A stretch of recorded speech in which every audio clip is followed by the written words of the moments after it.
Assalamualaikum dear students, I hope and pray that you all are safe and fine. In the last lecture we had studied about the central bank and how and what functions does central bank performs. Today we will be moving forward and will discuss the rest of the functions that a central bank perform. That function is custodian of cash reserves. So is all commercial banks in a country keep a part of their cash balances as deposits with the central bank, maybe on account of convention or legal compulsion.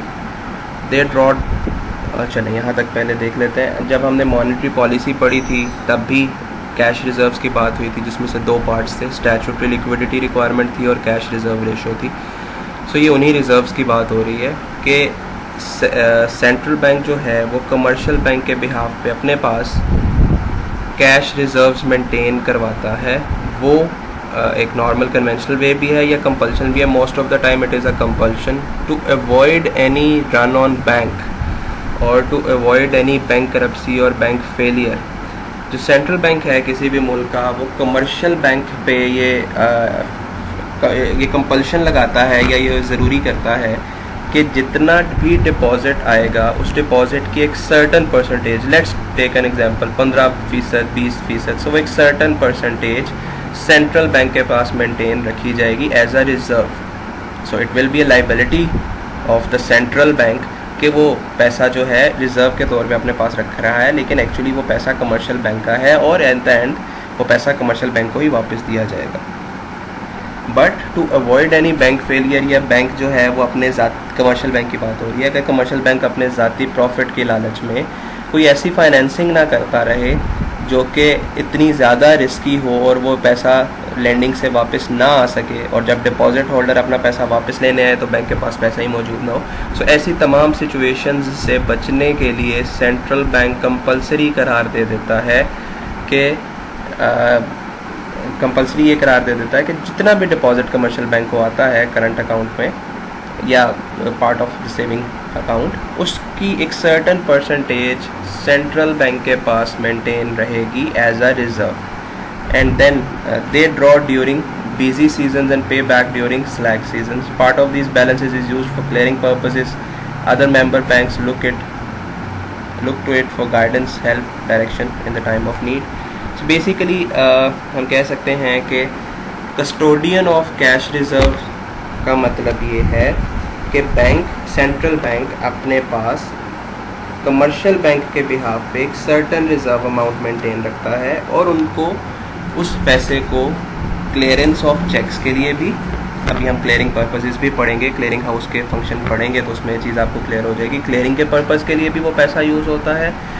और अगर कोई ऐसा time आ गया जिसमें commercial bank problem में है या commercial bank के पास पैसा कम हो गया है, रन ऑन बैंक हो गया है, सो ऐसी सूरत में सेंट्रल बैंक वो कैश रिजर्व्स कमर्शियल बैंक को वापस दे देता है ताकि वो अपनी टाइमली प्रॉब्लम या जो कैश क्रंच है या ये जो वक्ती तौर पे लिक्विडिटी प्रॉब्लम आ रहा है कमर्शियल बैंक को, वो उससे निकल सके. सिमिलरली ना सिर्फ cash reserve in local currency but also in the foreign reserves वो भी सेंट्रल बैंक गवर्नमेंट के बिहाफ पे अपने पास मेंटेन करता है. So it is the function of the central bank to maintain the exchange rate fixed by the government and manage exchange control and other restriction imposed by the state. Thus it becomes a custodian of nations reserves of international currency और foreign balances. सो आप देखते हैं कि जब भी कभी बाहर से, फॉर एग्जांपल अगर आपने कभी एक्सपीरियंस किया हो, आपकी रेमिटेंस आती है, लेट से कोई यूएसए से आपको पैसे भिजवाता है तो वहाँ से तो वो डॉलर्स में आता है, लेकिन आपको वो डॉलर्स में नहीं मिलते until you have a foreign currency account. अगर आपका नॉर्मल सेविंग या करंट पाक करेंसी में अकाउंट है तो आपको as per the law you will be given the Pak currency और द लोकल करेंसी. सो जो फॉरेन एक्सचेंज बाहर से आता है वो foreign exchange central bank government के बिहाफ पे अपने पास रखता है. That is why it is said custodian. So ये पैसा उसका नहीं है, he is just a custodian. वो इमानतन अपने पास रखता है on behalf of the state. And foreign exchange reserves are the most precious assets of the country. As you all know कि जब हम इंपोर्ट करते हैं तो पाक करेंसी नहीं दी जाती. फॉर एग्जांपल अगर हम यूएसए से कोई चीज़ इंपोर्ट कर रहे हैं then they actually need dollars, और कोई ऐसी करेंसी जो ग्लोबली एक्सेप्टेड है. हम कहते हैं जी 4 करेंसी हमारी की करेंसीज हैं, यूरो है, पाउंड है, डॉलर है, येन है. सो वो ऑब्वियसली कोई की करेंसी मांगती है, पाक रुपीज़ नहीं। सो इम्पोर्ट के लिए हमें फॉरेन रिजर्व्स चाहिए होते हैं, और हम अर्न करते हैं फॉरेन रिजर्व एक्सपोर्ट के थ्रू या रेमिटेंस के थ्रू। सो इसलिए it's a very important function कि जितने भी फॉरेन रिजर्व्स हैं हमारी मुख्तलिफ, हमारे नोट इशुएंस के लिए भी, अगर हम नोट इशुएंस मेथड आप याद करें तो हमने उसमें भी पढ़ा था, मिनिमम रिज़र्व सिस्टम पढ़ा था, जिसमें कहा गया था कि एक सर्टन अमाउंट के जो फॉरेन रिजर्व्स हैं वो मेंटेन किए जाते हैं और उसके बाद सेंट्रल बैंक नोट इशू करता है। तो ये सेंट्रल बैंक जो है custodian of foreign exchange reserve है। एक तो नोट इशुएंस के हवाले से भी ये इम्पॉर्टेंट है, फिर हमारी इम्पोर्ट के हवाले से भी इम्पॉर्टेंट है। अगर ये फॉरेन रिजर्व्स का लेवल नीचे आता जाता है तो इसका मतलब है the country is not working well, the company is does not have a good picture. So इसलिए फॉरेन रिजर्व्स को कैसे इंक्रीज़ करना है, इसके लिए जो मुख्तलिफ पॉलिसीज़ बनाई जाती हैं, इसका लेवल कितना मेंटेन रखना है, या एक रिकॉर्ड रखना है कि कितने फॉरेन रिजर्व्स हमारे पास मौजूद हैं। Central bank acts on behalf of the government and that function is called custodian of foreign reserves. Then we have a function which is called lender of the last resort. So हम इसको ये भी कह सकते हैं, ये it's a banker's bank, कि commercial बैंकों का जो बैंक होता है that is the central bank, and it also acts as a lender of the last resort. Central bank is the lender of the last resort, for it can give cash to the member banks to strengthen their cash reserves position by rediscounting first class bills in case there is crisis on panic which develops into run on bank, or when there is a seasonal strain. Member banks can also take advances on approved short term securities from the central bank to add their cash resources at the shortest time. So it's a easier thing. उसको मज़ीद simplify कर देता हूँ कि ऐसी situation जिसमें commercial bank किसी problem में आ गया है, पैनिक में आ गया है, रन ऑन बैंक में आ गया है, बैंक फेलियर के करीब जा रहा है, तो ऐसी सिचुएशन में central bank is the one which will work as the last resort for commercial bank. तो सबसे पहले तो वो जो रिज़र्व जो हमें अभी पिछले फंक्शन में देखे कि कस्टोडियन ऑफ कैश रिज़र्व है, तो सबसे पहले तो सेंट्रल बैंक उस कमर्शियल बैंक का रिज़र्व वापस कर देता है उस लिक्विडिटी करेंसी से निकलने के लिए। फिर उसके बाद सेंट्रल बैंक रीडिस्काउंटिंग भी अलाउ करता है। अब रीडिस्काउंटिंग का एक ब्रीफ सा कॉन्सेप्ट आपको मैं बता देता हूँ। जब भी कोई एक्सपोर्ट की जाती है या सेल किया जाता है, let's say there is a credit sale, एक बंदा है मिस्टर अहमद, उसने यूएसए में किसी बंदे को एक्सपोर्ट किया क्रेडिट टर्म्स पे 30 दिनों के लिए, कि शिपमेंट कर दी गई और यूएसए से पैसे 30 दिनों के बाद मिलेंगे मिस्टर अहमद को। लेट्स से कि मिस्टर अहमद को पैसों की ज़रूरत पड़ जाती है 30 दिन से पहले ही, then it has an option to go to the commercial bank, और वो उस बिल को, वो बिल ऑफ एक्सचेंज यानी कि जो प्रूफ है उस पेमेंट का जो यूएसए से बंदे ने पाकिस्तान में मिस्टर अहमद को करनी है 30 दिन के बाद, वो कमर्शियल बैंक के पास ले जाता है कि ये देखें मैंने एक्सपोर्ट कर दी है, शिपमेंट हो गई है, ये मेरा कॉन्ट्रैक्ट था और इसके अगेंस्ट मुझे 30 दिन के बाद पेमेंट मिलनी है। लेट्स से वो पेमेंट $1 मिलियन है, तो ये $1 मिलियन जो 30 दिन के बाद मिलनी है, मुझे आज पैसों की ज़रूरत है, ये बिल आप रख लें, यानी कि 30 दिन के बाद जब $1 मिलियन आएगा तो ये आप रख लीजिएगा। अभी मुझे 1 मिलियन की जगह $0.98 मिलियन दे दें, $0.95 मिलियन दे दें, जो भी उस टाइम इंटरेस्ट रेट चल रहा है। So this is called discounting of bills of exchange. Commercial bank mister Ahmed को उसी वक्त पैसे दे देगा और 1 माह वेट करेगा, और 1 माह के बाद जब यूएसए से पैसे आएंगे तो वो कमर्शियल बैंक अपने पास रख लेगा, और जो पैसा उसने मिस्टर अहमद को दिया होगा और जो पैसा उसको मिलेगा यूएसए से, इन दोनों का जो डिफरेंस है that will be the profit of the bank, commercial bank. इसी तरह अगर हम बात करें रीडिस्काउंटिंग की, तो अब ये भी हो सकता है कि कमर्शियल बैंक को पैसों की ज़रूरत पड़ जाए, तो ऐसी सूरत में वही bill commercial bank central bank के पास ले जाता है कि ये पैसे हमने अपने कस्टमर यानी कि मिस्टर अहमद को दिए थे, डिस्काउंटिंग की थी, लेकिन अब हमें भी पैसों की ज़रूरत है, तो ये बिल आप रख लें और 30 दिन के बाद या 25 दिन के बाद या 20 दिन के बाद जो पैसे यूएसए से आएंगे वो सेंट्रल बैंक रख ले और हमें आज ही पैसे दे दें। So this is called rediscounting. So ऐसी सिचुएशन जिसमें कमर्शियल बैंक फंस गया है या किसी हवाले से उसको लिक्विडिटी प्रॉब्लम आ रही है, तो central bank lender of the last resort का मतलब कि आखिरी ऑप्शन बैंक कमर्शियल बैंकों के पास मौजूद है जो हेल्प करेगा।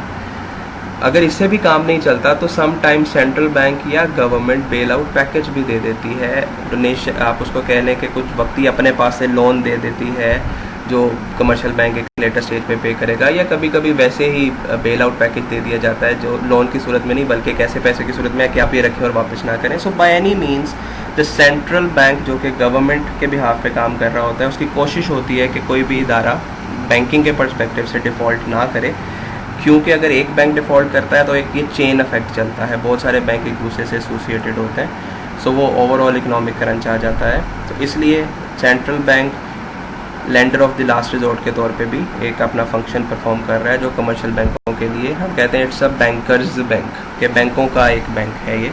जैसे कमर्शियल बैंक कस्टमर के लिए होता है, इसी तरह सेंट्रल बैंक बैंक्स के लिए है। Then one of the most important function is clearing house. So central bank also acts as a clearing house for the settlement of accounts of commercial bank.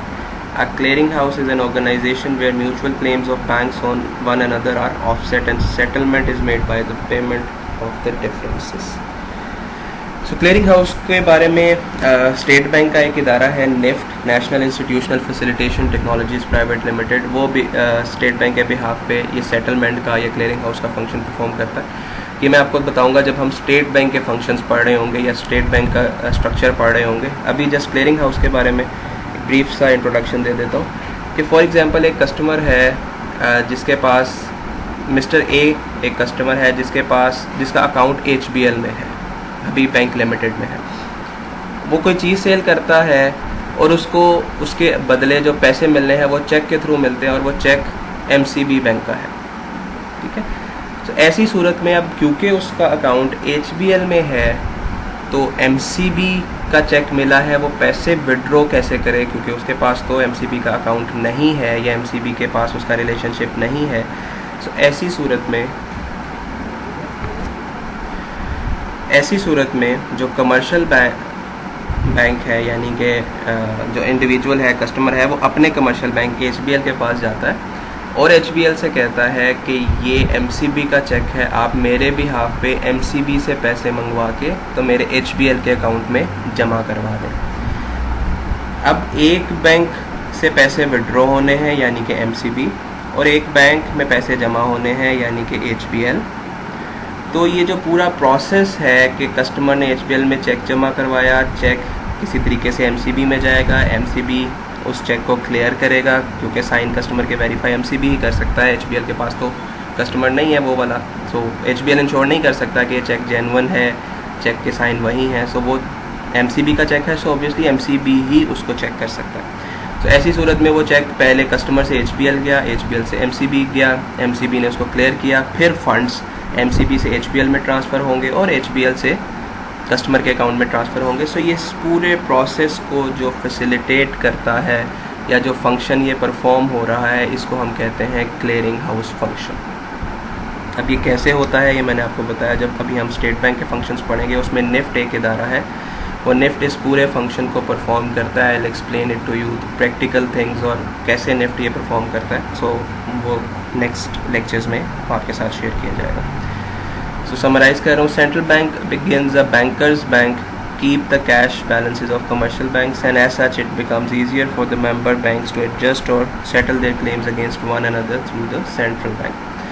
Remember one thing, Pakistan में बात करें state bank, it is mandatory by each commercial bank to have an account with central bank, यानी कि state bank के पास हर commercial bank का एक account मौजूद होगा और उन्हीं अकाउंट में रिज़र्व्स जो अभी हमने बात की, कैश रिज़र्व या statutory liquidity reserve, central bank अपने पास मेंटेन करता है लाइबिलिटी के तौर पे।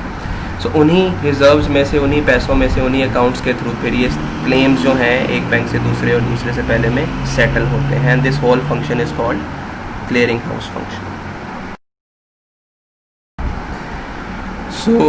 So today we have studied about more functions of central bank. There are couple of functions left which we will discuss and study in the upcoming lecture.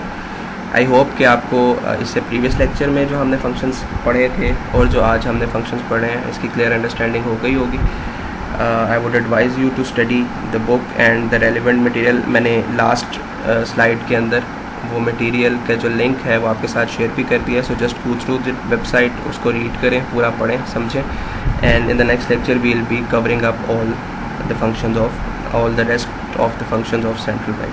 Till then, stay safe. Jazakallah.